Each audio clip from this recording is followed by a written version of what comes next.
이번 시간에는 산지관리법에서 제4장 재해 방지 및 복구 해서 여기 37조부터 46조까지 있는데 그 법령하고 시행령, 시행규칙을 정리해 봤습니다. 복구 관련해서 그 복구 부분이 잘 정리가 안 되더라고요. 그래서 이번 기회에 정리하는 시간을 가져봤습니다.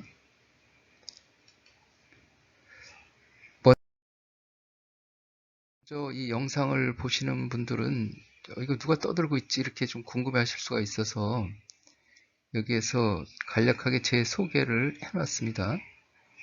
여기에서 있는 특별사법경찰 카페는 그 가입하는데 제한이 있습니다.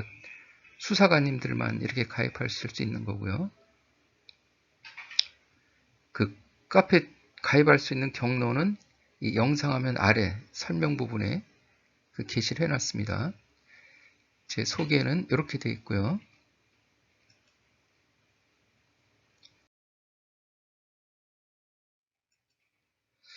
먼저 이제 그 산지관리법 37조에 보면은 재해 방지 등 이렇게 되어 있습니다. 재해 방지 등 이렇게 되어 있고 어떤 내용이 되어 있냐면은 그 대상 산지는 천지 전용 허가 받은 데 신고한 데 일시 사용 허가 신고한 데 토속 채취 허가 신고한 데 허가 받은 데 신고한 데 신고한 그 산지 토속 채취 신고한 산지 채석 신고 산지 그리고 토석 여기 토석자 여기 좀 그 칸수가 부족해가지고 저 생략을 했는데 토석 매각 계약 무상영려 처분 산지 그리고 39조 44조에서 복구 명령하는 산지 복구 명령한 산지 그 다음에 요 앞에 부분들에 대해서 허가 신고 의제 허가나 신고를 의제하거나 배제하는 그런 행정처분을 한 산지 이 산지들이 대상이 되는 거예요. 해가지고 이 산지들에 대해서 그 재해방지라든지 재해방지라는 것은 토사 유출, 산사태 아니면 인근 지역에 피해를 줄 수 있는 그러한 그 재해에 대해서 방지한다는 그런 취지가 되겠죠. 그리고 산지경관 유지 등에 필요한 이러한 조사, 점검, 검사를 하는 거예요. 누가 하느냐? 산림청장이라든지 이제 행정청, 관련 행정청이 하겠죠. 자치단체 해서 조사, 점검, 검사를 합니다. 조사, 점검, 검사를 하고 그 다음에 필요할 경우에 조사, 점검, 검사했으면 뭐 결과가 있을 거 아니에요. 그래서 필요할 경우에는 조치명령을 한다. 이렇게 되어 있습니다. 어떤 조치명령을 하느냐? 산지 전용지역, 일시사용지역, 그 토속 채취 산지, 복구 중인 산지에 대해서는 일시 중단하세요 하는 거하고, 그 다음에 그 토사 유출 방지, 재해 방지, 산지 경관 유지에서 조치 명령을 하는 거예요. 조치 명령. 일시 중단하라고 한다든지, 어떠한 조치를 명령한다든지 해가지고 이러한 거에 대해서 이행을 하지 않으면은 그 대행을 하는 거예요. 이 사람들이 그 대상자가 그 일시 중단이라든지 조치 명령을 듣지 않으면은 그것을 대신하는 거예요. 대신 행정청에서 하는 거죠. 행정청에서 하든지 행정청에서 위임한 사람이 하든지 해가지고 뭘 가지고 하느냐? 복구비를 허가나 신청받을 때 허가 신청이라든지 신고할 때 복구비를 예치하는 경우가 있는데 그 복구비를 예치했을 경우에는 그 복구비를 가지고 이제 복구를 대행하는 거죠. 그렇지 않으면 행정대집행법에 따른 행정대집행을 통해서 대집행을 한다. 이렇게 되어 있다. 말씀을 드리고요. 요게 이제 복구비 예치라고 말씀을 드렸는데 복구비 예치는 누가 하느냐 해서 허가 등 처분 받은 사람, 받으려는 사람, 그리고 신고하려는 사람 이런 사람들이 복구비 예치하는 거예요. 그런데 무조건 다 허가 등 처분을 받은 사람이라든지 받으려는 사람이라든지 신고 등 하려는 사람이 그 무조건 다 그 복구비를 예치해야 되는 건 아니고요. 그 전용 면적이 660제곱미터라든지 미만이라든지 이럴 경우에는 예외가 있어요. 예외 규정이 있다는 거. 그것을 말씀드리고요. 그 복구비 그 부분에 있어서 그 예외 규정이 있는데 거기에서는 산지 전용 요건 어디 규정이 되어 있냐면은 그 산지관리법 시행령 46조 그 1항에 보면 있습니다. 그래서 산지 전용 산지 일치 사용하려는 면적이 660제곱미터 미만인 경우 이 경우에는 그 복구비를 예치하지 않죠. 이렇게 되어 있습니다. 그리고 또 몇 가지 여러 가지가 이렇게 규정되어 있어요. 지금 이 시간에 그걸 일일이 다 말씀드리려면은 시간이 너무 많이 걸리니까 간략하게 면적이 660제곱미터 미만인 경우는 복구비 예치 대상이 아니다. 이렇게. 그 다음에 임도, 작업로, 임산물 운반로, 산책로, 탐방로, 등산로 등 숲길, 방화선 또는 산림보호시설을 설치하기 위하여 산지일치 사용 신고를 하는 경우에도 복구 예치비 그것은 적용하지 않는다. 이렇게 되어 있습니다. 그래서 그러한 부분들을 이제 하나씩 좀 별도로 또 시간을 내서 찾아보셔야 되겠다. 그래서 복구비 예치하는 규정이 있고 예외 규정도 있다. 이렇게 말씀을 드리고요. 그 다음에 전용 전용이라든지 일시사용기간이 1년 이상일 때, 좀 장기간일 때는 복구비 예치를 재산정해서 추가 예치하도록 할 수가 있습니다. 추가 예치하도록 할 수가 있다. 이렇게 되어 있고요. 그 다음에 또 분할 예치도 할 수가 있습니다. 분할 예치 해서 38조 3항에 보면은 복구비를 분할해서 예치하게 할 수 있다. 이렇게 되어 있죠. 그래가지고 언제 분할해서 예치하냐면은 거기에 또 복구비를 현금으로 예치하려는 경우라든지 그 다음에 산지 복구비를 현금으로 예치하는 경우 그리고 이제 그러한 경우라든지 아니면은 산지 전용 등 기간이 3년 이상 장기간일 때 그러면서 연차적으로 수행하는 거 산지 전용을 연차적으로 매년 수행하면서 그러면서 이게 다 갖춰져야 되는 거예요. 산지 전용 등을 하려는 산지 면적이 10만 제곱미터 이상 이 세 가지 3년 이상 연차적 10만 제곱미터 이상 이럴 경우에는 복구비를 분할하여 예치하게 할 수 있다. 이렇게 규정이 되어 있습니다. 그리고 이제 복구비 예치 통지서를 보냅니다. 복구비 예치하라는 통지서를 보내고 그러면 받은 날로부터 30일 이내에 예치합니다. 예치해야 되고 현금이라든지 지급 보증서로 현금으로 예치한다든지 지급 보증서로 예치한다든지 이렇게 되어 있습니다. 지급 보증서로 예치할 경우에는 예치 보증 기간에 유의를 해야 되는데 산지 전용 등의 면적이 1만 제곱미터 미만인 경우에는 6월 이상 8월 미만 6개월 이상 8개월 미만이고 보증 기간이 그 다음에 1만 제곱미터 이상 2만 제곱미터 미만인 경우에는 8개월 이상 10개월 미만이고 그 다음에 2만 제곱미터 이상 5만 제곱미터 미만인 경우에는 10개월 이상 12개월 미만이고 그 다음에 산지 전용 등 면적이 5만 제곱미터 이상인 경우에는 12개월 이상이다. 이렇게 되어 있습니다. 그래서 보증기간이 무한정 있는 것이 아니다. 그것을 보증기간이 끝나기 전에 예치한 복구비를 필요에 하면 그것을 사용을 해야 되겠죠. 지금 보증기간이 끝나버리면은 사용을 할 수가 없으니까 그런 부분을 유의하셔야 되겠다. 이렇게 말씀을 드립니다. 어느 걸 복구하려고 하는 거냐 해서 허가 신고 후 산지에 대해서 형질을 변경한 경우 뭘 복구하려고 그러느냐 하면은 허가 신고받은 다음에 이제 허가받고 신고한 다음에 이 사람들이 그러면은 행위를 할 거 아니에요. 그래서 산지가 형질 변경된 경우 토석을 채취한 경우 그 다음에 그 밖의 사유로 산지의 복구가 필요한 경우 이럴 경우에 이제 복구를 하는 대상이 되는 거다. 이렇게 말씀을 드리고요. 근데 다 복구해야 되는 건 아니고 복구 의무 면제 규정이 있습니다. 복구 의무 면제 규정이 있어요. 이 복구 의무 면제 규정이 그 조문을 읽어보면은 굉장히 까다롭게 되어 있어요. 이게 복구 의무 면제 규정이 굉장히 읽어봐도 이게 39조 3항에 되어 있는데 읽어봐도 무슨 얘기인지 좀 헷갈리게 좀 되어 있는 것 같아요.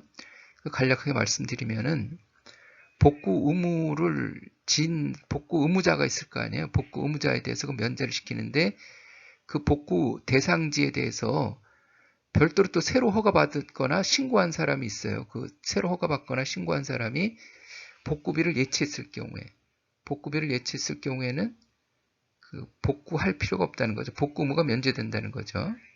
새로 허가받아서 뭐 하려고 그러는데, 신고받아서 뭐 하려고 그러는데, 복구시켜놓고, 그걸 다시 그 산지로 복구시켜놓고, 다시 또 허가 행위하려면 또 훼손이 될 거 아니에요?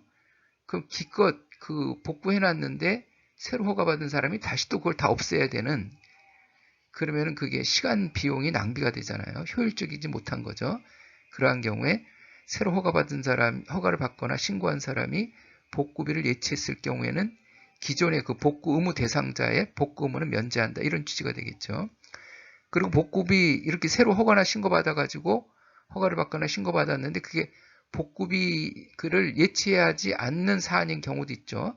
아까 여기 예외가 있다고 그랬잖아요. 그 660제곱미터 미만 이럴 경우에는 그 복구비 예치를 하지 않는다고 그랬죠. 그러한 경우에도 마찬가지로 그 복구 의무가 면제된다. 그리고 또 복구할 토지가 없는 경우 이때도 이제 복구 의무가 면제된다. 이렇게 되어 있습니다. 복구할 토지가 없는 경우 등 대통령령으로 정한 경우 이렇게 되어 있는데 그 부분에 대해서는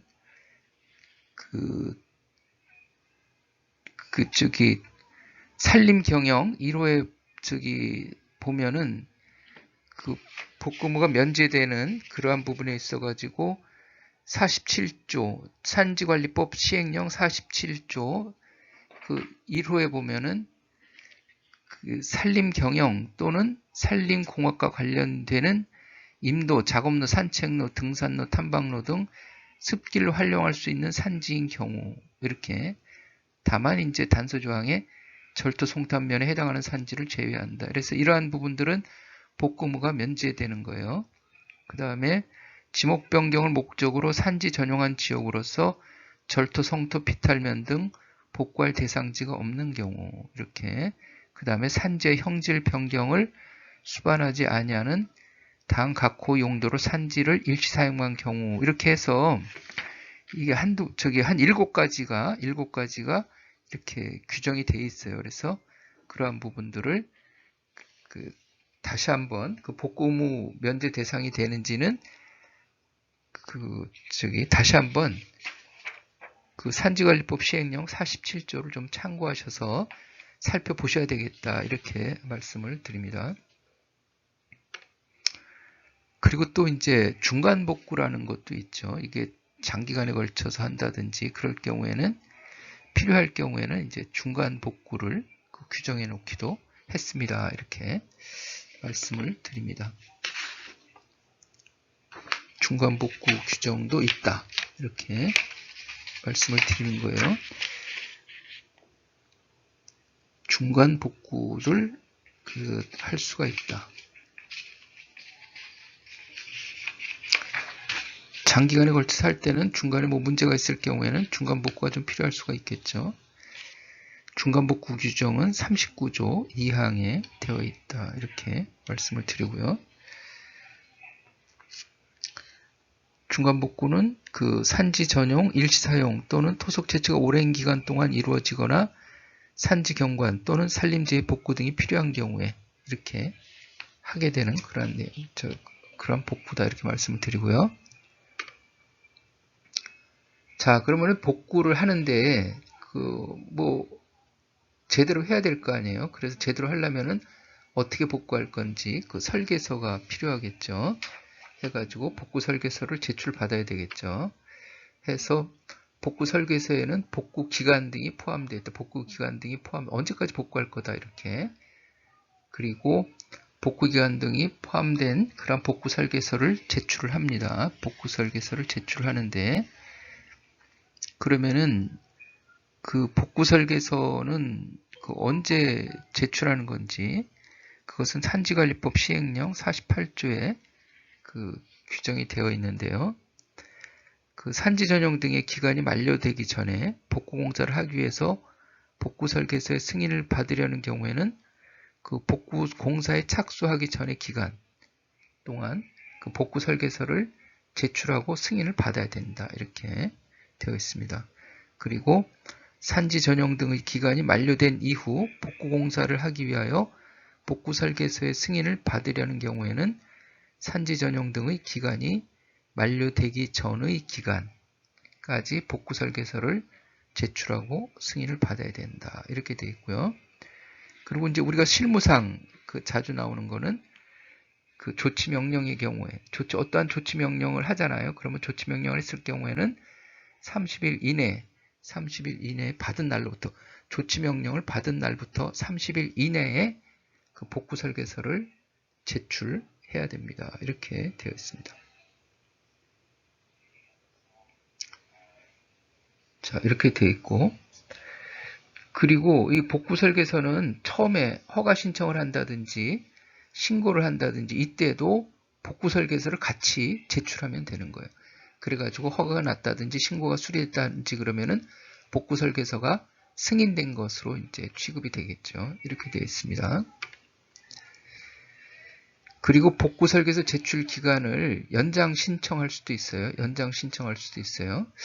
내가 그 기간, 앞에서 말씀드린 그 시행령에 규정되어 있는 기간 안에는 예를 들어서 이제 조치명령의 경우에 받은 날로부터 30일 이내에 제출해야 되는데, 그렇게까지는 어떤 사정이 있어서 못하겠다 그러면은 연장 신청을 하면 되는 거예요. 그럼 1개월 이내에서 다시 또 연장이 된다. 이렇게 말씀을 드리고요. 그리고 복구 설계서를 제출하는데 복구 설계서는 이제 전문가가 작성을 해야 되겠죠. 전문가가 제대로 작성을 해야 되는데 그 복구 면적이 660제곱미터 미만일 경우에는 그렇게 아주 까다롭게 하지 않고 좀 간략하게 복구 개요서라는 걸로도 대체할 수 있다. 이렇게 말씀을 드리는 거예요. 그래서 우리가 실무할 때 그 의무 대상자한테 이러한 내용들을 잘 알려줘야 되겠죠.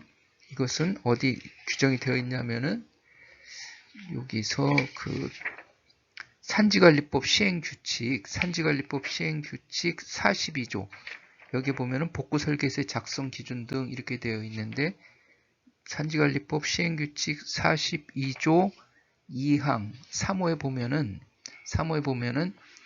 660제곱미터 미만의 산지 전용, 산지 일시 사용인 경우 이렇게 해가지고 이제 강물의 채굴은 제외한다 이렇게 되어 있는데 그러한 경우에는 복구 대상 산지의 종단도 및 횡단도와 복구 공종, 공법 및 겨냥도 등이 포함된 복구 개요서를 제출하면 된다. 이렇게 복구 설계서가 아니더라도 이렇게 되겠습니다. 이렇게 복구 설계서는 전문가가 그 작성을 해야 된다. 이렇게 말씀을 드렸죠. 그 복구 설계서에는 그 첨부되는 서류들이 좀 많아요, 이게. 그래서 여기에 보면은 그 복구 설계서를 작성한 자의 사업자 등록증 사본 뭐 이래가지고 그 전문가가 작성했다는 것을 나타내도록 이렇게 되어 있어요. 보면은 복구 설계서는 그 복구 전문기관 또는 산림기술 용역자 소속 산림기술자로서 산림기술진흥 및 관리에 관한 법률 시행령 별표 5 설계란의 산지복구 사업의 배치 기준에 해당하는 사람이 작성할 것 이렇게 요건이 좀 까다롭죠. 그런데 그 복구 개요서에 대해서는 그러한 규정이 없어요. 그렇게 되어 있다 이렇게 말씀을 드리고 좀 완화된 거죠. 좀 그 규모가 작으니까 그렇게 되어 있다는 거 말씀드리고 그리고 이제 복구 설계서 승인을 하는데 승인 기준은 시행규칙 그 별표 6에 있습니다. 시행규칙 별표 6에 그 자세하게 규정이 되어 있어요. 그러면은 그 산림 담당 그 공무원 담당자 승인해주는 분들은 승인 담당자들은 여기 승인기준 시행규칙 별표 6을 잘 검토하셔가지고 거기 범위 내에 있는지 그걸 보시고 승인을 해주셔야 되겠죠. 그렇습니다. 그 다음에 이제 복구 공사가 제대로 이루어지고 있는지 감리도 필요하겠죠. 감리가 중요한 거죠, 이게. 요즘 건설 공사에서도 큰 사고가 나기도 하고 그렇잖아요. 거기에 대해서 감리 역할이 되게 중요한 부분이죠. 그 감리가 제대로 역할을 한다면 그러한 사고를 좀 미연에 방지할 수도 있고 해서 산림도 마찬가지죠. 감리가 철저히 이루어져야 나중에 이러한 것들이 다 이제 재해 예방이라든지 이런 재해 방지, 산지 경관 유지 이런 것들 다 역할을 할 수 있는 거니까 복구공사 감리를 해야 되는 부분인데 무조건 다 감리를 해야 되는 건 아니고 좀 규모가 있습니다. 이렇게 규모가 있어요. 그래가지고 산지복구 공사의 감리 대상은 산지관리법 시행령 48조의 2에 되어 있습니다. 48조의 2 해가지고 산지 전용, 산지 일시 사용 허가를 산지 전용하고 산지 일시 사용 허가를 받은 경우에는 1만 제곱미터 이렇게 그때 이제 감리가 필요한 거예요. 그 다음에 산지 전용, 일시 사용, 산지 전용하고 일시 사용 신고 앞에 건 허가고 이거는 신고 해가지고 일정한 경우 해당하는 경우 1만 제곱미터 석재에 대한 토속 채취 허가를 받은 경우에는 5만 제곱미터 토사에 대한 토속 채취 허가를 받은 경우에는 1만 제곱미터 채석단지 지정을 받은 경우에는 20만 제곱미터 이러한 거에 대해서 이러한 규모에 대해서 복구공사할 때는 감리가 필요하다 이렇게 규정이 되어 있다 말씀드리고요. 그리고 요 부분은 이제 뒤에 사각형 표시가 되어 있는데 이래가지고 복구 공사가 제대로 진행이 되면 복구 대행하고 복구 대집행은 필요가 없는 거죠. 그런데 이렇게 해야 되는데 이걸 하지 않을 경우에 복구 설계서를 제출하지 않는다든지 그리고 복구 설계서를 제출했지만은 여기에 이제 복구 기간도 포함되어 있다고 그랬잖아요. 근데 그 복구 기간 내에 복구 공사가 완료가 되지 않을 경우에 이때는 복구 대행을 한다든지 복구 대집행을 하는데 복구 대행은 복구비 예치한 거 가지고 행정청에서 어느 이제 업체라든지 위탁을 해가지고 위임을 해가지고 거기서 이제 복구 대행을 하겠죠. 그 다음에 행정청에서 행정대집행법에 따라 가지고 복구비 없을 경우에는 행정대집행법에 따라 가지고 행정대집행을 직접 한다든지 그러한 부분들이 되겠다 해서 복구의 대집행이 이렇게 되어 있습니다. 이것은 41조에 복구의 대집행 41조에 이렇게 복구의 대집행 등 규정이 되어 있는데 38조 1항 본문에 따라 복구비를 예치한 데에 대해서는 대행자를 지정해가지고 복구를 대행하게 하고 그 비용을 예치된 복구비를 충당하는 조치를 한다든지 그리고 복구비가 없는 예치를 하지 않은 그런 부분에 대해서는 행정대집행법에 따른 대집행을 한다. 이렇게 41조에 규정이 되어 있습니다. 그 다음에 이제 다 했으면은 준공검사를 해서 마쳐야 되겠죠.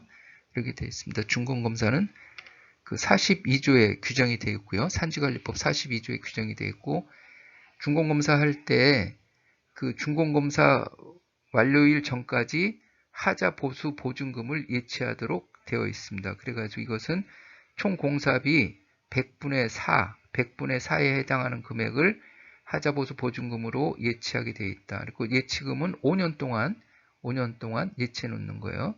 그리고 예외적으로 공사비가 100만원 미만일 경우에는 하자 보수 보증금 예치는 면제가 된다. 이렇게 되어 있습니다. 복구 준공 검사에 대해서 말씀드렸습니다. 이렇게 했는데 이제 복구비를 예치했는데 하다 보니까 이제 남는 경우가 있겠죠. 모자른 경우는 받아야겠지만 남는 경우가 있겠죠. 이렇게 해서 면제가 언제 복구비를 반환하느냐 그러한 부분에 대해서 말씀을 드리면은 43조에 규정이 되어 있어요. 산지관리법 43조에 면제가 확정되었을 때, 준공검사가 완료되었을 때, 그리고 남으면 저거 하는 거죠. 명령 이행했을 때, 대집행 완료됐을 때, 그리고 착수하지 않고 효력이 소멸되었을 때, 복구 명령이 효력이 소멸되었을 때 이때는 복구비를 반환한다. 이렇게 43조에 규정이 되어 있습니다. 그리고 자, 이제 다 됐고요. 그리고 이제 44조에 보면은 불법 산지 전용지의 복구 이렇게 돼가지고 1항에 산림청장 등은 다음 각 호의 어느 하나에 해당하는 경우에는 그 행위를 한 자에게 시설물을 철거하거나 형질 변경한 산지를 복구하도록 명령할 수 있다. 이렇게 되어 있습니다. 그래갖고 그 미이행 시에는 행정대집행을 이렇게 하고 그 다음에 불법 산지 전용지 복구 명령 그 44조 거기에서는 이제 복구비 예치 여기 복구비 예치 있었죠. 면제 신청 여기 면제 신청 있었죠. 복구 방식 있었죠. 그 다음에 설계서 승인 감리 준공검사 하자 보수 보증금 예치 그리고 이제 면제 이것은 이제 준용한다. 여기 불법 산지 전용지 복구 명령의 경우에도 이것을 준용한다. 이렇게 44조 1항, 2항, 3항에 이렇게 규정이 되어 있다. 이렇게 말씀을 드리고요. 자, 이렇게 그 전체적인 부분을 말씀드리고 다시 한번 그 계략적인 그 절차를 말씀을 드리면은 다음과 같죠. 이렇게 되어 있습니다. 여기 이런 식으로 이제 규정이 되어 있고 대상지가 규정이 되어 있고 복구 대상, 복구 설계서 제출, 복구 설계서 승인, 그 다음에 이제 복구 공사 감리, 그리고 이루어지지 않았을 경우에는 복구 대행을 한다든지 복구 대집행을 한다든지 그리고 공사가 끝나면 복구 준공 검사, 복구비가 반환한 사유가 발생하면 이제 복구비 반환하고 그리고 저기 산지관리법 44조에 따라서 불법 산지 전용지 복구 명령 시에는 이러한 규정들을 그 준용을 한다. 이렇게 해서 이번 시간에는 그 복구에 대해서 말씀을 드렸습니다. 그러니까 이 부분들은 지금 계략적으로 말씀드린 거기 때문에 계략적으로 그렇지만 이제 중요한 부분들은 말씀을 드린 거예요.